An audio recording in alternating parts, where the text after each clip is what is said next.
اشتهيت فإنها عدو ودود والخلاف صديق. That if your nafs, if this lower self calls you one day to some appetite, and it was something foul, it would lead to a foul thing, then he says, leave it and go against what you're desiring, because desire is a friendly enemy, right? So it's tricking you. And he says, وَالْخِلَافُ صَدِيقُ, to go against it is your real friend. And the Prophet ﷺ for that reason said, حُفَّتَ الْجَنَّةُ بِالْمَكَارِهِ وَحُفَّتَ النَّارُ بِالشَّهَوَاتِ. He also said, sallallahu alayhi wa sallam, and it's one of the foundational hadith, according to Imam al-Nawawi in the Arba'een, he said that the Prophet ﷺ was reported to have said, لا يؤمن أحدكم حتى يكون هواه تبعا لما جئت به. That none of you truly believes until the hawa, the desire of the person, is in accordance with what I have brought. So initially you have to struggle with that. But once the sunnah becomes your habit, it's your want, you've habituated yourself to following the Prophet's guidance, then you have the malaka of virtue. And so your hawa now is in accordance with what he desired. I was with a man once who now apparently lives in Arizona and has a coffee shop, but I was thinking, somebody was telling me about him yesterday, but I remember he had just become Muslim, and that somebody offered him a date, and he said he didn't like dates, and the person offering him a date said, oh, the Prophet loved dates, and he said, oh, I love dates, and he took the date and ate it, and that is the way we should be with the Prophet ﷺ. Even though you don't have to follow what were those things that were cultural to the Prophet ﷺ. There are certain things that are cultural. They're not really sunan. They're cultural things. But people who love the Prophet ﷺ will even follow those things. So the Prophet brought us this amazing tradition, and so we should love it. And our hawa, our desire should be in accordance with it. ولذلك يحتاج الإنسان أن يقاد في مبادئ أمره إلى مصالحه بضرب من القهر. And for this reason, the human being should be led in the beginning of his affair to these benefits with really a type of coercion. In other words, you should coerce yourself. It's not from outside. لا إكراه في الدين. You can't coerce people to virtue. I mean, obviously your children, you have some level of you can compel them to a certain degree, but in the end it's much better to get them to love things, because as a wise Greek said, that things that are learned through compulsion never stay. They don't stay. And that's why one of the things that Dr. Cleary said was very interesting. He said about that verse, La ikraha fi din, he said true religion comes from the heart. One should not feel compelled to pray. One should want to pray. And that's really when the religion has become real for you. It's no longer this thing that you have to do. It's the thing that you want to do. It's very different. La ikraha fi din. So he says initially, and this is why the Prophet said, Ya ajaban liqawmin yuqaduna ila al-jannah bis-salasil. So this is about a group of people that he knew would become Muslim, and he saw them. They were prisoners after the battle, and they were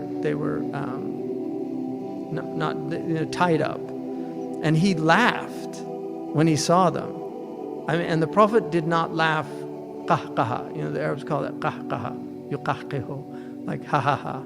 The Prophet, his laugh was a smile. And even you rarely saw his nawajid, the molars, those front molars. But usually he would smile where they said they could see his canines. So he was smiling, seeing these people, and one of them thought, why are you, these people are in tribulation, why are you smiling? And he said,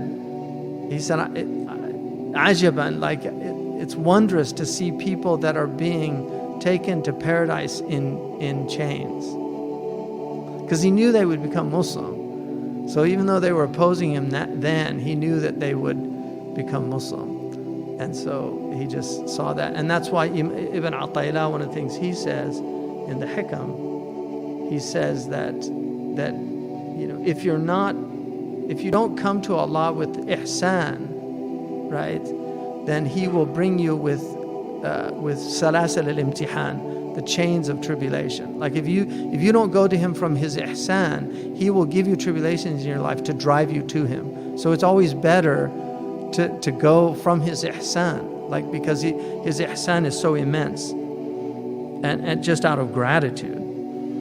وحق الإنسان أن يجاهد هواه إلى أن يقتحم العقبة فيتخلص حينئذ من أذاه. So he says that it's appropriate for a man, for a human being. Insan really is a genderless, it means both male and female. حق الإنسان أن يجاهد هواه, to struggle against one's passion, إلى أن يقتحم العقبة, until you actually reach the acme. So you've gone up the steep ascent, which is difficult. I just climbed a hill, and by the end of it you're huffing and puffing, but when you get to the top there's a great relief. And so that's what he's saying. فَيَتَخَلَّصْ حِينَئِذٍ مِنْ أَذَاهُ. So you're free from the harm of the self. And Ibn al-Munkadir, who was Imam Malik's teacher, one of the great Medinan scholars, he said, جَاهَدْتُ نَفْسِي 50 سَنَةً حَتَّى اسْتَقَامَتْ لِي. I struggled with myself for 50 years until it was finally in submission and upright for me. So this is a war with yourself. You're struggling against yourself. And the worst thing that people do is give in to their self. It's the worst thing that people do. And you'll never feel good about yourself if you give in to yourself. You will only feel good about yourself if you fight yourself. If you don't fight yourself, you won't feel good about yourself. When you achieve something after great effort, that's always an immense inshirah that comes. There's an expansion in your heart that comes from striving for something, and like when you learn something. So then he says, لِلنَّفْسِ نَظَرًا. So the nafs has two. It has two. There's two things that the soul is directed to. It's looking to two things. نظر إلى فوق نحو العقل. It's either looking upward towards the intelligibles. ومنه تستمد المعارف وتميز بين المحاسن والقبائح وتعرف كيف تتحرى المحاسن وتتجنب القبائح.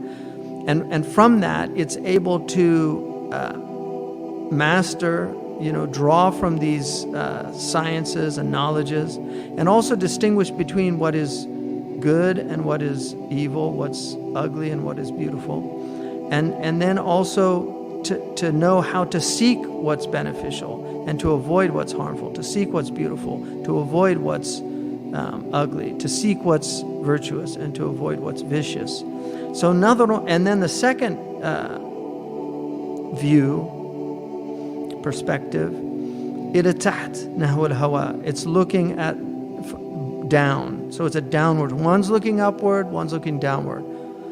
And so he says, وبه تنسى الحقائق. And because of this, the soul forgets the realities. It forgets those higher things. وتألف الخسيسات.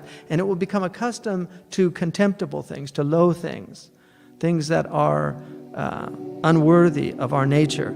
بل القاذورات, even foul things. So the khasisa is a low thing, but the qadura is something it's defiling. It will defile you. And there's things that you can do in this life it will make you feel defiled if you do that. Sinfulness defiles the soul, and that's why there's a motif in a lot of films where they will show somebody who's been defiled, and then the next scene will show a shower scene, because there's this need to be purified. So if somebody's violated, they want to be purified. But when you violate yourself, right, it's one thing to be violated by another person, but what happens when you violate yourself, when you violate the sanctity of your own soul. And that also needs it needs tawbah, and it needs cleansing. So he's saying, وَالنَّفْسُ مَتَى كَانَتْ شَرِيفَةً أَدَامَتَ النَّظَرَ إِلَى مَا فَوْقَهَا. When the soul is noble, then it continues its perspective.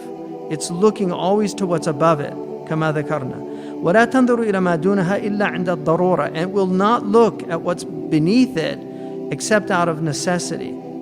ولا تتناول اللذات البدنية إلا بحسب ما يرسمه العقل المستمد من الشرع. And it will not engage in these pleasures except to the degree with which, and he's talking about the bodily pleasures, اللذات البدنية, except to the degree with which reason has decreed it to be appropriate. So there is a time Allah has made us passionate beings. We have appetites. They're important, and through it we sustain through food we sustain our bodies, through intimacy we sustain our species, and also take respite from the dunya. So this, he's not saying that we're not like these sannyasis or the monks. The Prophet said, "La rahbaniyata fil Islam." There's no monkhood in Islam. The Prophet ﷺ, he said, "My sunnah is to marry."